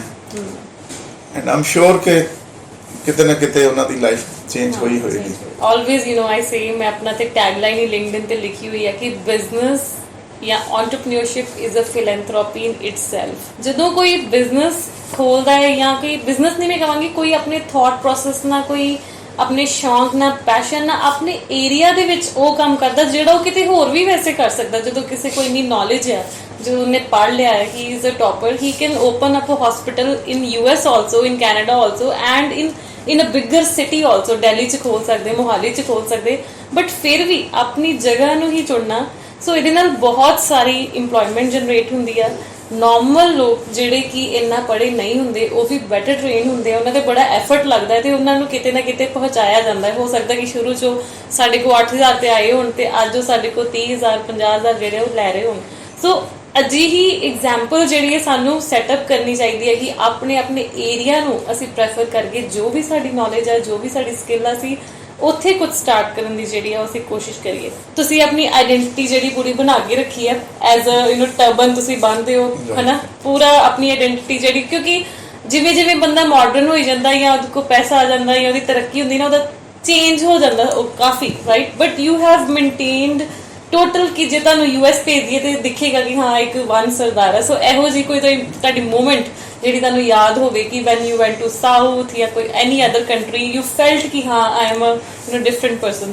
That happens so many time actually. ਮੈਨੂੰ ਯਾਦ ਹੈ ਮੈਂ ਇੰਟਰਨਸ਼ਿਪ ਦੇ ਵਿੱਚ ਸਾਊਥ 'ਚ ਗਿਆ ਸੀ, ਤੇ ਮੇਰੇ ਨਾਲ ਹੋਰ ਵੀ ਮੇਰੇ ਸਾਥੀ ਗਏ ਸੀ। ਦੇ ਵਰ Hindus. I was the only Sikh in that group. ਤੇ ਉੱਥੇ ਊਟੀ ਦੇ ਵਿੱਚ ਅਸੀਂ ਚਲੇ ਗਏ। ਵੈਸੇ ਬੈਂਗਲੌਰ ਗਏ ਸੀ, ਉੱਥੋਂ ਕਾਨਫਰੰਸ ਤੋਂ ਬਾਅਦ ਉੱਥੇ ਊਟੀ ਚਲੇ ਗਏ। ਤੇ I saw a group of South Indians ਉਹ ਭੱਜੇ ਭੱਜੇ ਮੇਰੇ ਵੱਲ ਆਏ। ਮੈਂ ਪਹਿਲਾਂ ਸੋਚਿਆ ਯਾਰ ਕੀ ਪ੍ਰੋਬਲਮ ਇਹਨਾਂ ਨੂੰ। ਜਦੋਂ ਆ ਗਏ ਤੇ ਉਹ ਕਹਿੰਦੇ ਜੀ ਫੋਟੋਗ੍ਰਾਫ ਕਰਾਣੀ ਹੈ। ਸੋ that was a proud moment for me। ਉਹ 15-20 ਲੋਕ, ਉਹਨਾਂ ਦੇ ਵਿੱਚ ਕੋਈ ਸ਼੍ਰੀਲੰਕਨ ਵੀ ਸੀਗੇ। ਸੋ ਬੜੀਆਂ ਯਾਦਗਾਰੀ ਇਸ ਤਰ੍ਹਾਂ ਦੀਆਂ ਚੀਜ਼ਾਂ ਹੁੰਦੀਆਂ। ਤਾਂ ਮੇਰੇ ਨਾਲ ਦੇ ਜਿਹੜੇ ਸੀ they were feeling jealous ਯਾਰ। ਸੋ ਮਾਈ ਫਾਦਰ ਇਨ ਲਾ ਕੇਮ ਟੂ US ਤੇ ਔਰੇਗਨ ਉਹਨਾਂ ਨੂੰ ਬੁਲਾਇਆ ਮੰਮੀ ਪਾਪਾ ਨੂੰ, ਤੇ ਉੱਥੇ ਆਏ ਨਾ ਤੇ ਉਹਨਾਂ ਨੂੰ ਜਦੋਂ ਘੁਮਾਉਣ ਲੈ ਕੇ ਗਏ ਕਿਤੇ, ਸੋ ਸਾਰੇ ਜਿਹੜੇ ਅੰਗਰੇਜ਼ ਸੀ, ਸਾਰੇ ਜਿਹੜੇ ਨਾ ਉਹਨਾਂ ਨੂੰ ਹੈਗਾ ਸੀ ਕਿ ਇਹਨਾਂ ਨਾਲ photo ਖਿਚਾਣੀ that he is different, so it happens with everybody। The Sikhs have their identity all over the world, and we shouldn't leave that identity। right। ਤੁਸੀਂ ਹਾਕੀ ਐਂਡ ਕ੍ਰਿਕਟ ਅਕੈਡਮੀ ਵੀ ਸਾਡੀਆਂ ਹੈਗੀਆਂ ਹਨਾ, ਸੋ you have invested in them, you are nurturing them, nurturing new players। so ਇਹ thought ਤੁਹਾਡੇ ਮਨ 'ਚ ਕਿਵੇਂ ਆਇਆ ਕਿ ਤੁਸੀਂ rather than ਸਾਰੀਆਂ ਸਰਵਿਸਿਜ਼ ਆਪਾਂ ਹਸਪੀਟਲ ਨੂੰ ਹੀ ਦੇ ਰਹੇ ਹਾਂ, but you thought of different things ਕਿ ਜਿਹਦੇ ਵਿੱਚ ਸਪੋਰਟਸ ਨੂੰ ਤੁਸੀਂ ਸਪੈਸ਼ਲ ਤਰਜੀਹ ਦਿੱਤੀ ਹੈ in terms of your philanthropy also? Definitely, being a sports person myself, and my wife is also a sports person। She represented Medical College Amritsar at national level। ਜਦੋਂ ਵੀ player ਕੋਈ ਮੇਰੇ ਕੋਲ ਆਉਂਦਾ ਸੀ ਨਾ ਸ਼ੁਰੂ ਤੋਂ ਹੀ, ਤੇ ਮੇਰਾ ਉਦੋਂ ਹੀ ਮਨ 'ਚ ਹੁੰਦਾ ਸੀ ਕਿ ਇਹਦੀ ਹੈਲਪ ਕਰਨੀ। ਇਸੇ ਤਰ੍ਹਾਂ ਤੁਹਾਨੂੰ ਕਬੱਡੀ ਵਾਲੇ ਮੁੰਡੇ ਦਾ ਜਿਸ ਤਰ੍ਹਾਂ ਦੱਸਿਆ, ਸ਼ੁਰੂ ਤੋਂ ਮੇਰਾ ਸਪੋਰਟਸ ਦੇ ਨਾਲ ਪਿਆਰ ਹੈ। ਅੱਜ ਤੋਂ 20 ਸਾਲ ਪਹਿਲਾਂ ਆਪਣੇ ਬਲਵਿੰਦਰ ਸ਼ਮੀ 올림픽ੀਅਨ, ਜਿਹੜੇ ਹਾਕੀ ਦੇ 올림픽ੀਅਨ, ਹੀ ਕੇਮ ਟੂ ਮੀ, ਤੇ ਨਾਲ ਆਪਣੇ ਸਪ੍ਰਿੰਗਡੇਲ ਸਕੂਲ ਦੇ ਜਿਹੜੇ ਡਾਕਟਰ ਸ਼ਿਵਿੰਦਰ ਸੰਧੂ, ਜਿਹੜੇ ਹੁਣ ਸਾਡੇ ਵਿੱਚ ਨਹੀਂ ਰਹੇ, ਇਹਨਾਂ ਨਾਲ ਰਲ ਕੇ ਫੈਸਲਾ ਕੀਤਾ ਵੀ ਅੰਮ੍ਰਿਤਸਰ ਦੇ ਵਿੱਚ ਇੱਕ ਹਾਕੀ ਅਕੈਡਮੀ ਚਲਾਉਣੀ। ਸੋ ਹਾਕੀ ਅਕੈਡਮੀ ਮੇਰੀ ਪਰਸਨਲ ਨਹੀਂ ਹੈ, ਆਮ ਜਸਟ ਵਨ ਆਫ ਦਾ ਕੰਟਰੀਬਿਊਟਰਸ। ਅਸੀਂ 10 ਲੋਕ ਹਾਂ ਜਿਹੜੇ ਉਸ ਅਕੈਡਮੀ ਨੂੰ ਸ਼ੁਰੂ ਕਰਨ ਵਾਲੇ, ਐਂਡ ਉਹਦੇ ਚੋਂ you will be surprised that we have got one 올림픽ੀਅਨ, ਰਮਨਦੀਪ, ਤੁਸੀਂ ਨਾਮ ਸੁਣਿਆ ਹੋਣਾ, ਕਾਫੀ ਟਾਈਮ ਇੰਡੀਆ ਨੂੰ ਰਿਪਰੈਜ਼ੈਂਟ ਕੀਤਾ, ਅੱਛੇ ਲੈਵਲ ਤੇ ਰਿਪਰੈਜ਼ੈਂਟ ਕੀਤਾ, ਔਰ ਹੋਰ ਵੀ ਬਹੁਤ ਸਾਰੇ ਪਲੇਅਰਸ ਨੇ ਆਪਣੀ ਸਟੇਟ ਨੂੰ ਰਿਪਰੈਜ਼ੈਂਟ ਕੀਤਾ, ਔਰ ਬੱਚਿਆਂ ਨੂੰ ਜੌਬਸ ਮਿਲੀਆਂ। Basically it's about changing their lives. Downtrodden ਘਰਾਂ ਚੋਂ ਬੱਚੇ ਅਡਾਪਟ ਕਰਕੇ ਉਹਨਾਂ ਨੂੰ ਸਪੋਰਟਸ ਦੇ ਨਾਲ ਜੋੜਨਾ, ਇੱਕ ਤੇ ਉਹਨਾਂ ਦਾ ਕੈਰੀਅਰ ਬਣ ਜਾਂਦਾ, ਦੂਸਰਾ ਉਹ ਨਸ਼ਿਆਂ ਤੋਂ ਬਚੇ ਰਹਿੰਦੇ। That was the motive. And similarly ਜਿਹੜੀ ਕ੍ਰਿਕਟ ਅਕੈਡਮੀ ਹੈ, ਦੈਟ ਇਜ਼ ਆਵਰ ਪਰਸਨਲ। ਉਹ ਮੇਰੇ ਬੇਟੇ ਦਾ ਪੈਸ਼ਨ ਹੈ, ਹੀ ਬੀਇੰਗ ਅ ਕ੍ਰਿਕਟ ਲਵਰ। ਸੋ ਉਹ ਅੱਜ ਤੋਂ So you are a hockey lover? I'm still a hockey lover। Okay। For me, hockey is our national game। So whenever we have some international match being telecast live, I will always see that। ਭਾਵੇਂ ਉਹ midnight ਹੋਵੇ, ਉਹ ਮੈਂ ਉਹ ਦੇਖਣਾ ਹੀ ਦੇਖਣਾ। ਤੇ ਜੇ ਉਹਦੇ ਚ ਇੰਡੀਆ ਹਾਰ ਜੇ ਤੇ ਫਿਰ ਮੈਨੂੰ ਬੜੀ ਨੀਂਦ ਨਹੀਂ ਆਉਂਦੀ। So my first passion is hockey and then cricket। cricket academy is quite famous, मतलब Yes, so ਮੈਂ ਕਾਫੀ ਸੁਣਿਆ cricket academy, ਔਰ ਕਾਫੀ ਜਿਹੜੀਆਂ ਕੰਪਨੀਆਂ ਉਹਨਾਂ ਨੇ ਵੀ ਆਪਣੀ ਬਣਾਈਆਂ ਟੀਮਸ। ਹਾਂਜੀ, ਉਹ ਮੇਰੇ ਬੇਟੇ ਦਾ ਪੈਸ਼ਨ ਹੈ। ਉਹਦੇ ਚ ਵੀ ਅਸੀਂ ਜਿਹੜੀ ਵਿਮਨ ਕ੍ਰਿਕਟ ਹੈ, we are training those girls free of cost. ਇੱਕ ਅਸੀਂ ਵਿਮਨ ਕੋਚ ਰੱਖੀ ਹੋਈ, ਸੋ ਬੱਚਿਆਂ ਨੂੰ ਫ੍ਰੀ ਟ੍ਰੇਨਿੰਗ ਦੇਈਦੀ ਉਹਦੇ ਚ। ਸੋ ਇੱਕ ਹੁਣ ਨੈਕਸਟ ਇੰਪੋਰਟੈਂਟ ਕੁਐਸਚਨ ਆ ਗਿਆ, ਜਦੋਂ ਆਪਾਂ ਇੰਨਾ ਲੰਬਾ ਸਫ਼ਰ ਬਿਜ਼ਨਸ ਚ ਤੈਅ ਕਰ ਲੈਂਦੇ ਆ, ਤੈਅ ਅਸੀਂ ਤਾਈਓ ਕਰ ਪਾਉਂਦੇ ਜੇ ਸਾਡਾ ਕੋਈ ਕਲੀਅਰ ਵਿਜ਼ਨ ਤੇ ਕਲੀਅਰ ਫਿਲਾਸਫੀ ਆ ਉਸ ਬਿਜ਼ਨਸ ਨੂੰ ਜਾਂ ਉਸ ਕੰਮ ਨੂੰ ਲੈ ਕੇ। Hospital is turning into institute, and then also ਉਹਨਾਂ ਦੇ ਕਿੰਨੇ ਵਿੰਗਸ ਹੋ ਗਏ, ਸਪੋਰਟਸ ਵਿੰਗਸ ਹੋ ਗਿਆ। ਸੋ overall what is the philosophy of Amandeep Hospital? My vision to start with was that we should provide the latest services in orthopedics to our city and surrounding areas। ਵੀ ਜੋ ਦੁਨੀਆ ਦੇ ਕਿਸੇ ਵੀ ਹਿੱਸੇ 'ਚ ਨਵੀਂ technology ਹੈ, ਉਹਨੂੰ ਲੈ ਕੇ ਆਉਣਾ ਐਂਡ ਉਹਨੂੰ ਅਫੋਰਡੇਬਲ ਕਾਸਟ ਦੇ ਵਿੱਚ ਲੋਕਾਂ ਨੂੰ ਮੁਹੱਈਆ ਕਰਾਉਣੀ ਹੈ। ਮੇਰੀ ਆਪਣੀ ਫਿਲਾਸਫੀ ਹੈ ਅਬਾਊਟ orthopedics ਜਾਂ ਅਬਾਊਟ ਹਸਪੀਟਲਸ। ਉਹ ਇਹ ਹੈ, ਸਪੋਜ਼ ਮੈਨੂੰ ਸੱਟ ਲੱਗ ਜਾਂਦੀ ਅੱਜ, ਤੇ ਮੈਂ ਆਪਣਾ ਆਪਰੇਸ਼ਨ ਕਿਹਦੇ ਕੋ ਕਰਾਣਾ। ਸੋ ਮੈਂ ਇਸ ਫਿਲਾਸਫੀ ਦੇ ਉੱਤੇ ਚੱਲ ਕੇ ਮੈਂ ਆਪਣੇ ਸਟੂਡੈਂਟਸ ਜਿਹੜੇ ਆ ਉਹਨਾਂ ਨੂੰ ਕੋਸ਼ਿਸ਼ ਕਰਦਾ ਕਿ ਇਹਨਾਂ ਨੂੰ ਅੱਛੇ ਆਰਥੋਪੈਡਿਕ ਸਰਜਨ ਬਣਾਵਾਂ, ਕਿਉਂਕਿ ਮੈਂ ਹਮੇਸ਼ਾ ਨਹੀਂ ਰਹਿਣਾ ਇਸ ਦੁਨੀਆ ਤੇ, ਹੈ ਨਾ। There is a limit to everyone. So may be 10 years 15 years down the line I will not be able to work। ਉਦੋਂ ਚੰਗੇ ਸਰਜਨਸ ਜਿਹੜੇ ਆ ਉਹ ਕਿੱਥੋਂ ਆਉਣੇ ਜੇ ਤੁਸੀਂ ਹੁਣੇ ਤੋਂ ਤਿਆਰ ਨਹੀਂ ਕਰੋਗੇ। ਸੋ ਉਸੇ ਕਰਕੇ ਅਸੀਂ ਪੋਸਟ ਗ੍ਰੈਜੂਏਸ਼ਨ ਟ੍ਰੇਨਿੰਗ ਜਿਹੜੀ ਹੈ ਉਹ ਆਪਣੇ ਹਸਪੀਟਲਾਂ ਦੇ ਵਿੱਚ ਸ਼ੁਰੂ ਕੀਤੀ। ਉਹ ਸਟੂਡੈਂਟਸ ਨੂੰ ਪੜ੍ਹਾਈਦਾ, ਉਹਨਾਂ ਨੂੰ ਪੇ ਵੀ ਕਰੀਦਾ, ਉਹਨਾਂ ਨੂੰ ਅੱਛੀਆਂ ਸਰਜਰੀ ਸਿਖਾਈਦੀਆਂ। And till date I have trained about 15 orthopedic surgeons and I'm proud of them। ਕਿ ਜੇ ਮੈਨੂੰ ਅੱਜ ਕੋਈ ਹੱਡੀਆਂ ਦੀ ਤਕਲੀਫ ਹੋਊਗੀ ਤੇ ਮੈਂ ਆਪਣੇ ਸਟੂਡੈਂਟਸ ਕੋਲੋਂ ਇਲਾਜ ਕਰਾਉਂਗਾ and you know one of them Inderdeep he is a excellent sports injury surgeon and ਇੱਕ ਅਸੀਂ ਹਸਪੀਟਲ ਪਠਾਨਕੋਟ ਚਲਾ ਰਹੇ ਹਾਂ ਉੱਥੇ ਡਾਕਟਰ ਨਵਜੋਤ ਹੈ he is also my product ਉਹ ਉੱਥੇ ਆਪਣੀਆਂ ਸਰਵਿਸਿਜ਼ ਦੇ ਰਿਹਾ ਇਸੇ ਤਰ੍ਹਾਂ ਮੇਰੀ ਜਿਹੜੀ ਬਾਕੀ ਟੀਮ ਦੇ ਮੈਂਬਰਸ ਹੈ ਪੀਡੀਆਟ੍ਰਿਕ ਆਰਥੋਪੈਡਿਕ ਸਰਜਨ ਹੈ ਕੋਈ ਸਪੋਰਟਸ ਇੰਜਰੀ ਦਾ ਕੋਈ ਫ੍ਰੈਕਚਰਸ ਦਾ ਸੋ ਮੇਰਾ ਇਹ ਪੈਸ਼ਨ ਹੈ ਕਿ ਮੈਂ ਉਹਨਾਂ ਨੂੰ ਉਹਨਾਂ ਦੇ ਸਿਖਾਵਾਂ ਉਹਨਾਂ ਨੂੰ ਪਰਫੈਕਟ ਕਰਾਂ ਤਾਂ ਕਿ ਜਦੋਂ ਆਉਣ ਵਾਲੇ ਸਮੇਂ ਦੇ ਵਿੱਚ ਜਦੋਂ ਮੈਂ ਨਹੀਂ ਹੋਊਂਗਾ ਤਾਂ ਫਿਰ ਉਹ ਲੋਕਾਂ ਨੂੰ ਉਹੀ ਲੈਵਲ ਦੀਆਂ services otherwise if you don't train your students your institute will die for example you are there if you don't train them well how will your institute survive right that institute will vanish I have seen hospitals vanishing when the chief orthopedic surgeon dies or gets old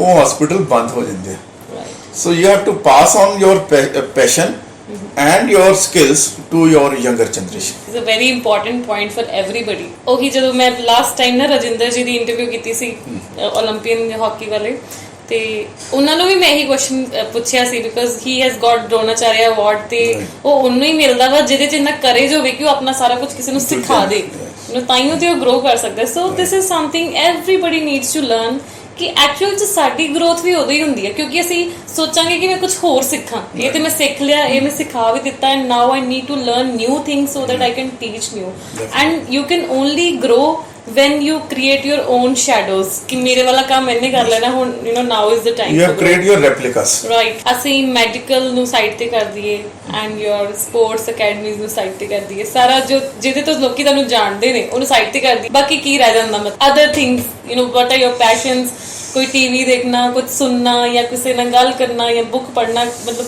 other than this ਜੇ ਆਪਾਂ ਤੁਹਾਨੂੰ ਅੰਦਰੋਂ ਜਾਣਨਾ ਹੋਵੇ ਤੇ what type of person you are song ਸੁਣਦੇ ਤੁਸੀਂ ਜੋ ਟਾਈਮ ਲੱਗਦਾ ਤੁਹਾਨੂੰ ਹਾਂ ਜੀ ਹਾਂ I'm fond of music ਹਾਂ especially ਜਗਜੀਤ ਸਿੰਘ ਜੀ ਹਾਂ ਹਾਂ actually there are two Jagjit Singh singers okay one is the most famous one all of you know the other one is Jagjit Singh Zirvi if you have heard of him so he is one man who can sing or who could sing Shiv Kumar Batalvi. Okay. I'm fond of Shiv Kumar Batalvi's poetry. I have all the books with me and I myself I can sing few of his songs but Shiv Kumar Batalvi ਦੀ ਜਿਹੜੀ actual ਉਹਦੇ ਉਹਨੂੰ justice ਕਰ ਸਕਦਾ ਸੀ ਨਾ ਕੋਈ singer that was Jagjit Singh Zirvi. Now he is no more, he died a couple of months ago unfortunately. He was quite old. Apart from Jagjit Singh Zirvi and Jagjit Singh I'm also fond of the old singers like Rafi ji, Mukesh ji and of the current generation maybe Rahman Sufi singer ਜਿਹੜੇ ਸਰਤਾਜ ਜੀ I like his poetry. ਬਹੁਤ ਸਾਰੇ entrepreneurs ਤੁਹਾਨੂੰ ਦੇਖ ਰਹੇ ਹੋਣਗੇ people like me you know I want to ask ਸਾਡੇ ਕੋਲ ਕੰਮ ਬਹੁਤ ਜ਼ਿਆਦਾ ਹੁੰਦਾ ਤੇ time ਬਹੁਤ ਘੱਟ you know people who are extraordinarily passionate ਉਹ ਤੇ ਅੱਧਾ ਕੰਮ ਤੇ ਸੁੱਤੇ ਪਏ ਕਰ ਲੈਂਦੇ ਉਹਨਾਂ ਨੂੰ ਪਤਾ ਹੁੰਦਾ ਸਵੇਰੇ ਉੱਠ ਕੇ ਆ ਚੀਜ਼ ਇੱਥੇ ਰੱਖ ਦੇਣੀ ਹੈ ਏਦਾਂ ਕੰਮ ਕਰਨਾ what are your you know top tips to be always on our toes and to handle so much ਮਤਲਬ ਸਾਡੇ ਕੋਲ ਇੱਕ ਦਿਨ 100 ਕੰਮ ਹੁੰਦੇ ਨੇ and ਤੁਹਾਨੂੰ ਕੀ ਲੱਗਦਾ ਹੈ ਕਿ ਬੰਦੇ 'ਚ ਜੇ passion ਹੈ ਤਾਂ he should go on and on I strongly believe in that. Age is just a number. Your passion should not die when you get old. And ਜੇ ਤੁਸੀਂ ਆਪਣੇ passion ਨੂੰ ਅੱਗੇ ਲੈ ਕੇ ਜਾਣਾ ਹੈ you need a strong companion and a good family. I'm lucky to have both. My wife is also very very passionate about the work and my son and his wife Dr. Shaina they are both very passionate. So we work as a unit. Multitasking ਬਹੁਤ ਸਾਰੇ ਕੰਮ ਇਕੱਠੇ If you have to progress you need a team who will take care of different things.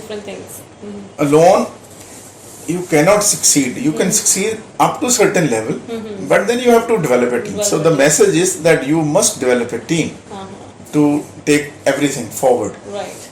And you must need to be very very passionate. To start with just for the youngsters if they want to progress in life they should choose a goal and the goal should not be forced on them. Nobody should tell them that this is your goal. They have to choose their goals and once they have chosen their goals they should pursue that goal relentlessly. without any breaks, without thinking about holidays and all that stuff. कोई भी hurdle आए, don't let your passion go down. Right. मेरे questions unending है, but I will ask him after completing this interview. So let's have a message for the audience जो ये episode सुन रहे हैं. All my viewers. Message which I always want to give to my people, especially the downtrodden ones or middle class families. ਆਪਾਂ ਇੱਥੇ label ਕਰ ਦਿੰਦੇ ਆ ਕਿ ਪ੍ਰਾਈਵੇਟ ਹਸਪਤਾਲ ਮਹਿੰਗੇ ਨੇ. ਉਹ ਮਹਿੰਗੇ ਨਹੀਂ ਹੈਗੇ. ਜੇ ਤੁਸੀਂ ਆਪਣੇ ਪ੍ਰਾਈਵੇਟ ਹਸਪਤਾਲਾਂ ਦੀ ਕਾਸਟ ਬਾਹਰਲੇ ਕੰਟਰੀਜ਼ ਦੇ ਨਾਲ ਕੰਪੇਅਰ ਕਰੋ, they are not expensive. Rather, Indian hospitals, even in private, are the cheapest hospital in the world. ਜੇ ਬਾਹਰ ਜਾਈਏ ਨਾ, ਕੀਨੀਆ ਮੈਂ ਗਿਆ ਇੱਕ ਵਾਰੀ, ਉੱਥੇ ਗੋਡਾ ਰਿਪਲੇਸ ਕਰਦੇ ਨੇ 8 ਲੱਖ ਦੇ ਵਿੱਚ. ਐਂਡ ਕੀਨੀਆ ਬਹੁਤ ਗਰੀਬ ਕੰਟਰੀ ਹੈ ਸਾਡੇ ਨਾਲ. ਇੰਡੀਆ ਦੇ ਵਿੱਚ ਗੋਡਾ ਰਿਪਲੇਸ ਹੋ ਜਾਂਦਾ 1.25 ਲੱਖ ਤੋਂ ਲੈ ਕੇ 2.5 ਲੱਖ ਦੇ ਵਿੱਚ, ਜਿਹੜੇ ਮਰਜ਼ੀ ਹਸਪਤਾਲ 'ਚ ਕਰਾ ਲਓ. So we are much cheaper. And India ਦੀ 70% ਪੋਪੂਲੇਸ਼ਨ ਨੂੰ ਕੇਟਰ ਕਰ ਰਿਹਾ ਪ੍ਰਾਈਵੇਟ ਸੈਕਟਰ. ਸੋ ਜੇ ਉਹ ਇੰਨਾ ਹੀ ਮਹਿੰਗਾ ਹੁੰਦਾ ਪ੍ਰਾਈਵੇਟ ਸੈਕਟਰ, ਤੇ ਫਿਰ ਲੋਕ ਉਹਦੇ 'ਚ ਆਉਂਦੇ ਕਿਉਂ? ਪ੍ਰਾਈਵੇਟ ਸੈਕਟਰ 'ਚ ਵੀ ਬਹੁਤ ਸਾਰੀਆਂ ਕੈਟੇਗਰੀਜ਼ ਹੈ, individual doctor owned hospitals and corporate hospitals. So we shouldn't mix these two categories. ਜਿਹੜੇ ਇੰਡੀਵਿਜੂਅਲ ਡਾਕਟਰ ਓਨਡ ਹਸਪੀਟਲ ਹੈ, ਉਹ ਤੁਹਾਡੇ ਆਪਣੇ ਲੋਕਲ ਡਾਕਟਰਾਂ ਦੇ ਹਸਪਤਾਲ ਹੈ, ਤੁਹਾਡੇ ਵਿੱਚ ਹੀ ਰਹਿੰਦੇ ਆ, ਤੁਹਾਡੇ ਵਿੱਚੋਂ ਹੀ ਉੱਗੇ ਨੇ. So how can they be expensive? You have to love your doctors, you have to respect your doctors. Corporate hospitals is a different ball game altogether. They have made huge investments and they have to make money. Right. ਉਹਨਾਂ ਦੀ ਕੋਈ local ਤੁਹਾਡੇ ਨਾਲ attachment ਨਹੀਂ ਹੈਗੀ. ਸੋ message ਇਸ, India ਦੇ ਵਿੱਚ health care ਮਹਿੰਗੀ ਨਹੀਂ ਹੈਗੀ. ਸਭ ਤੋਂ ਜ਼ਰੂਰੀ ਇਹ ਹੈ ਕਿ ਸਾਨੂੰ ਆਪਣੀ ਹੈਲਥ ਇੰਸ਼ੋਰੈਂਸ ਕਰਾਉਣੀ ਚਾਹੀਦੀ ਹੈ. Right. That will be the game changer. ਹੁਣ ਅੱਜ ਦੇ ਜ਼ਮਾਨੇ ਦੇ ਵਿੱਚ, ਅੱਜ ਦੇ ਦਿਨ ਸਿਰਫ 10 ਤੋਂ 12% ਹਿੰਦੁਸਤਾਨ ਲੋਕਾਂ ਦੀ ਇੰਸ਼ੋਰੈਂਸ ਹੋਈ ਹੈ. ਸੋ ਜੇ ਤੁਹਾਡੀ ਇੰਸ਼ੋਰੈਂਸ ਨਹੀਂ ਹੋਈ ਤੇ ਤੁਸੀਂ ਇਲਾਜ ਕਿੱਦਾਂ ਕਰਾਉਣਾ ਹੈ? ਸੱਟਾਂ ਵੀ ਸਭ ਨੂੰ ਲੱਗਣੀਆਂ, ਹਾਰਟ ਅਟੈਕ ਵੀ ਸਭ ਨੂੰ ਹੋਣੇ ਆ, ਬ੍ਰੇਨ ਟਿਊਮਰ ਵੀ ਸਭ ਨੂੰ ਹੋਣੇ ਆ, ਲੋਕਾਂ ਨੂੰ ਬਿਮਾਰੀਆਂ ਸਭ ਨੂੰ ਲੱਗਣੀਆਂ ਜਿਹੜਾ ਬੰਦਾ ਇੱਥੇ ਪੈਦਾ ਹੋ ਗਿਆ. ਸੋ ਜਾਂ ਤਾਂ ਸਰਕਾਰੀ ਹਸਪਤਾਲ, ਸਰਕਾਰੀ ਹੈਲਥ ਕੇਅਰ ਇੰਨੀ ਵਧੀਆ ਹੋ ਜਾਏ ਵੀ ਸਾਨੂੰ ਪ੍ਰਾਈਵੇਟ ਹਸਪਤਾਲਾਂ ਦੀ ਲੋੜ ਹੀ ਨਾ ਹੋਵੇ, ਅਸੀਂ ਜਾਈਏ ਸਰਕਾਰੀ ਹਸਪਤਾਲਾਂ 'ਚ ਸਾਡਾ ਇਲਾਜ ਹੋ ਜਾਏ, ਵਧੀਆ ਹੋ ਜਾਏ, ਜਿਹੜਾ ਕਿ ਅੱਜ ਦੇ ਦਿਨ 'ਚ ਨਹੀਂ ਹੋ ਰਿਹਾ. Everybody knows that. ਸੋ ਜੇ ਪ੍ਰਾਈਵੇਟ ਹਸਪਤਾਲਾਂ 'ਚ ਇਲਾਜ ਕਰਾਉਣਾ ਹੈ ਤੇ ਪ੍ਰਾਈਵੇਟ ਹਸਪਤਾਲਾਂ ਨੂੰ ਚਲਾਉਣ ਦੀਆਂ ਆਪਣੀਆਂ ਮਜਬੂਰੀਆਂ, ਉਹਨਾਂ ਦੇ ਆਪਣੇ ਖਰਚੇ. Everyone should get health insurance. 10% ਲੋਕਾਂ ਦੀ ਇੰਸ਼ੋਰੈਂਸ ਦੇ ਨਾਲ ਦੁਨੀਆ ਨਹੀਂ ਚੱਲ ਸਕਦੀ. ਜਦੋਂ ਬਾਹਰ ਜਾਈਦਾ ਉੱਥੇ 96% ਲੋਕਾਂ ਦੀ ਹੈਲਥ ਇੰਸ਼ੋਰੈਂਸ ਹੈ. Thank you so much for being on the show. Welcome. And once again, I'm grateful for the invitation and letting me share my thoughts with my audience. So AC Dr. Avtar ਸਾਡੇ ਨਾਲ came to know a lot of points from his life. ਕਿੰਨਾ ਕੁਝ ਸਾਨੂੰ ਪਤਾ ਲੱਗਾ. I also lot of inspiration. ਮੈਂ ਆਪ ਬੜੀ inspired ਹੋ ਗਈ ਹਾਂ. ਸਭ ਤੋਂ ਅੱਛਾ point ਜਿਹੜਾ ਉਹਨਾਂ ਨੇ ਲਾਸਟ ਵਿੱਚ ਸ਼ੇਅਰ ਕੀਤਾ ਕਿ ਆਪਣੀ ਹੈਲਥ ਇੰਸ਼ੋਰੈਂਸ ਜਿਹੜੀ ਆ ਉਹ ਜ਼ਰੂਰ ਕਰਵਾਓ, ਤੇ ਜਿੰਨੀ ਛੋਟੀ ਏਜ 'ਚ ਆਪਾਂ ਹੈਲਥ ਇੰਸ਼ੋਰੈਂਸ ਕਰਾ ਲੈਂਦੇ ਉਨੀ ਉਹ ਸਸਤੀ ਪੈਂਦੀ ਹੈ. ਇੱਕ ਨਾਰਮਲ ਕੋਈ ਬੱਚਾ ਹੈ ਉਹਦੀ 6-7,000 'ਚ ਇੰਸ਼ੋਰੈਂਸ ਹੋ ਜਾਂਦੀ ਹੈ. ਕੋਈ ਵੀ ਉਹਨੂੰ ਦਿੱਕਤ ਆ ਜਾਏ ਸਾਲ ਦੇ ਵਿੱਚ, ਕੋਈ ਵੱਡਾ ਐਕਸੀਡੈਂਟ ਹੋ ਜਾਏ, ਕੁਝ ਵੀ ਆ, ਸੋ ਤੁਹਾਨੂੰ ਟੈਨਸ਼ਨ ਲੈਣ ਦੀ ਲੋੜ ਨਹੀਂ ਹੈ. ਤੁਸੀਂ 5-10 ਲੱਖ ਦਾ ਕਵਰੇਜ ਜਿਹੜਾ ਤੁਹਾਨੂੰ ਈਜ਼ੀਲੀ ਮਿਲ ਜਾਂਦਾ ਹੈ ਅਪ ਟੂ 10,000 ਦੀ ਅਮਾਊਂਟ ਦੇ ਵਿੱਚ. ਸੋ ਜਿਵੇਂ ਕਿ ਮੈਂ ਆਪਣੀ ਕੰਪਨੀ ਦੇ ਵਿੱਚ ਵੀ ਜਿਹੜੇ EMPLOYEES ਨੇ ਜਿਨ੍ਹਾਂ ਨੂੰ 5 ਇਅਰਸ ਜਾਂ 5 ਇਅਰਸ ਤੋਂ ਜ਼ਿਆਦਾ ਹੋ ਗਏ ਨੇ, ਉਹਨਾਂ ਦੀਆਂ ਹੈਲਥ ਇੰਸ਼ੋਰੈਂਸ ਕਰਵਾ ਕੇ ਰੱਖੀਆਂ. And during this Covid Times ਕਿ ਵਿੱਚੋਂ ਕਈ ਹੈਗੇ ਸੀ ਕਿ ਜਿਨ੍ਹਾਂ ਨੂੰ ਜ਼ਰੂਰਤ ਪੈ ਗਈ ਆਪਣੀ ਫੈਮਿਲੀ ਦੇ ਲਈ, ਬਟ ਕਿੰਨਾ ਜ਼ਿਆਦਾ ਸਾਨੂੰ ਰਿਲੈਕਸਡ ਫੀਲ ਹੁੰਦਾ ਕਿ ਭਾਵੇਂ 2 ਲੱਖ ਰੁਪਇਆ ਲੱਗ ਰਿਹਾ, ਭਾਵੇਂ 2.5 ਲੱਖ ਰੁਪਇਆ ਲੱਗ ਰਿਹਾ, ਸਾਨੂੰ ਬਿਲਕੁਲ ਵੀ ਟੈਨਸ਼ਨ ਨਹੀਂ ਸੀ, ਨਾ ਹੀ EMPLOYEE ਨੂੰ ਟੈਨਸ਼ਨ ਸੀ. ਸੋ ਅਸੀਂ ਉੱਦਾਂ ਵੀ ਆਪਣੀ ਲਾਈਫ ਦੇ ਵਿੱਚ ਕਿੰਨਾ ਜ਼ਿਆਦਾ ਐਕਸਪੈਂਸ ਹੁੰਦਾ ਹੈ, ਕਿੰਨਾ ਅਸੀਂ ਖਰਚਾ ਕਰਦੇ ਹਾਂ. ਜੇ ਆਪਾਂ ਮਹੀਨੇ ਦਾ 1000 ਰੁਪਇਆ ਵੀ ਸਾਈਡ ਤੇ ਕਰਦੇ ਹਾਂ ਤੇ ਅਸੀਂ ਈਜ਼ੀਲੀ ਆਪਣੀ ਇੰਸ਼ੋਰੈਂਸ ਜਿਹੜੀ ਉਹ ਕਰਵਾ ਸਕਦੇ ਹਾਂ. ਸੋ ਸਰ ਦੇ ਜਿਹੜੇ ਪੁਆਇੰਟਸ ਆ ਬਹੁਤ ਹੀ ਜ਼ਿਆਦਾ ਮੈਨੂੰ ਵੈਲਿਡ ਲੱਗੇ ਕਿ ਇੰਡੀਆ ਦੇ ਵਿੱਚ ਵਾਕਈ ਪ੍ਰਾਈਵੇਟ ਹਸਪੀਟਲਸ ਤੇ ਇੰਨੇ ਮਹਿੰਗੇ ਨਹੀਂ ਆ. ਬਿਕੋਜ਼ ਜਦੋਂ ਅਸੀਂ ਦੂਸਰੇ ਕੰਟਰੀਜ਼ ਦੇ ਵਿੱਚ ਜਾਂਦੇ ਹਾਂ, ਇੱਕ ਨਾਰਮਲ ਅਸੀਂ ਡੈਂਟਲ ਕਲੀਨਿਕ ਤੇ ਚੱਲ ਜਾਈਏ ਜਾਂ ਆਪਣੀ ਆਈਜ਼ ਚੈੱਕਅਪ ਹੀ ਕਰਵਾਉਣ ਚੱਲ ਜਾਈਏ ਤੇ ਉਹ ਵੀ ਇੱਕ ਗੋਡੇ ਦੀ ਸਰਜਰੀ ਤੋਂ ਕਈ ਗੁਣਾ ਜ਼ਿਆਦਾ ਸਾਡੇ ਕੋਲ ਪੈਸੇ ਲੈ ਲੈਂਦੇ ਤੇ ਸਾਨੂੰ ਇਦਾਂ ਲੱਗਦਾ ਕਿ ਸਾਨੂੰ ਦਵਾਈ ਵੀ ਕੋਈ ਨਹੀਂ ਮਿਲੀ. So we really need to take care of us, take care of our families. So thank you so much for watching Mandeep Kaur Sidhu Show.